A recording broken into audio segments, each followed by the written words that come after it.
যখনই মুক্তিকামী জনতা কোনো একজন ব্যক্তি বা সমষ্টিকে রাষ্ট্র পরিচালনার দায়িত্ব অর্পণ করে, তখনই জনগণের প্রতি দায়িত্বশীলতা ও জবাবদিহিতার ঘাটতি দেখা যায়। সহস্রাধিক শহীদ ও আহত ছাত্র জনতার ত্যাগের বিনিময়ে আমরা মুক্ত হয়েছি এবং জনগণের আকাঙ্ক্ষায় সরকার গঠিত হয়েছে। এই অভ্যুত্থানের ঘোষিত লক্ষ্য ফ্যাসিবাদী ব্যবস্থার বিলোপ এবং নতুন রাজনৈতিক বন্দোবস্ত এখনো দীর্ঘ রাজনৈতিক ও নীতি নির্ধারণের লড়াই দাবি করে। বাংলাদেশের জনগণ 47 সালের পাকিস্তান আন্দোলন, 71 সালের মহান মুক্তিযুদ্ধ এবং এবারকার ছাত্র জনতার অভ্যুত্থানের ভেতর দিয়ে নিজেদের আকাঙ্ক্ষা বারবার ব্যক্ত করেছে। 90-এর গণ আন্দোলনও জনগণকে দীর্ঘমেয়াদে কোনো ফলপ্রসূ সমাধান ও বন্দোবস্ত জাতির সামনে হাজির করতে পারেনি। কিন্তু পূর্বেকার লড়াইগুলোর অভিজ্ঞতা আমাদের বলে, যখনই মুক্তিকামী জনতা কোনো একজন ব্যক্তি বা সমষ্টিকে রাষ্ট্র পরিচালনার দায়িত্ব অর্পণ করে, তখনই জনগণের প্রতি দায়িত্বশীলতা ও জবাবদিহিতার ঘাটতি দেখা যায়। ছাত্র জনতার অভ্যুত্থানের সরকার গঠিত হলেও পূর্বেকার ফ্যাসিবাদী ব্যবস্থা এখনো জনগণের সাফল্যের প্রতিদ্বন্দ্বী রূপে সক্রিয়। নিপীড়ক রাষ্ট্রযন্ত্রের ধ্বংসাবশেষ প্রতি পদে রাষ্ট্রের পুনর্গঠনকে বাধাগ্রস্ত করছে।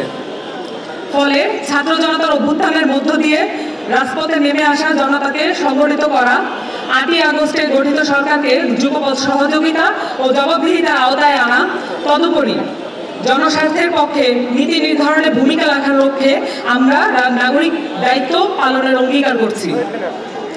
আমরা মনে করি ছাত্র জনতার অভ্যুত্থানের সংহতি ও প্রতিরোধের চেতনা বাংলাদেশকে নতুনভাবে গড়ে তোলার শক্তি। এই নতুন রাজনৈতিক জনগোষ্ঠীকে স্থিতিশীল ও শান্তিপূর্ণ রাজনৈতিক বন্দোবস্তের মধ্য দিয়ে পূর্ণ বিজয় অর্জন করতে হবে। গণহত্যাকারীদের যথাযথ বিচার, রাষ্ট্রীয় প্রতিষ্ঠানের পুনর্গঠন, জনস্বার্থের প্রতি সংবেদনশীল নীতি নির্ধারণ নতুন রাজনৈতিক বন্দোবস্তের পূর্বশর্ত। জাতীয় নাগরিক কমিটি একটি আহ্বায়ক কমিটি গঠনের মাধ্যমে কাজ শুরু করছে। অচিরেই সকল মহানগর, জেলা ও উপজেলা পর্যায়ে ছাত্র জনতার অভ্যুত্থানের অংশগ্রহণকারী সামাজিক, সাংস্কৃতিক ও ধর্মীয় নেতৃত্ব এবং বিভিন্ন শ্রেণী পেশার মানুষের সাথে আমরা আলোচনা করব। তৃণমূল পর্যন্ত এই কমিটির বিস্তৃতি ঘটানোর মাধ্যমে আমরা ছাত্র জনতার অভ্যুত্থানের শক্তিকে সংহত করে বাংলাদেশ রাষ্ট্রকে পুনর্গঠনের লক্ষ্যে কাজ করে যাব।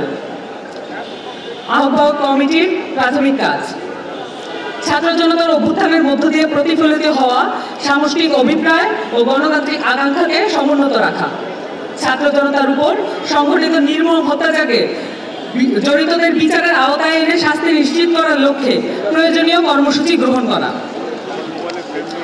রাষ্ট্রের জরুরি সংস্কার ও পুনর্গঠন করার লক্ষ্যে অন্তর্বর্তীকালীন সরকারের জবাবদিহিতা ও সহযোগিতার পরিসর তৈরি করা, বিভিন্ন সামাজিক, সাংস্কৃতিক ও রাজনৈতিক উদ্যোগের সাথে আলোচনা, মত বিনিময় ও গণমুখী কর্মসূচির মাধ্যমে সর্বস্তরের জনতাকে সংহত করার লক্ষ্যে কাজ করা, দেশের সর্বস্তরের সামাজিক, সাংস্কৃতিক ও ধর্মীয় নেতৃত্বকে সংহত করে গণঅভ্যুত্থানের আকাঙ্ক্ষা সমুন্নত করে রাখার লক্ষ্যে ফ্যাসিবাদী কাঠামো ও শক্তির বিরুদ্ধে প্রতিরোধ অব্যাহত রাখা, জনস্বার্থের পক্ষে নীতি নির্ধারণের লক্ষ্যে বিভিন্ন শ্রেণী পেশার মানুষ ও প্রবাসী বাঙালিদের সাথে বিষয়ভিত্তিক সংলাপের আলোচনা করা,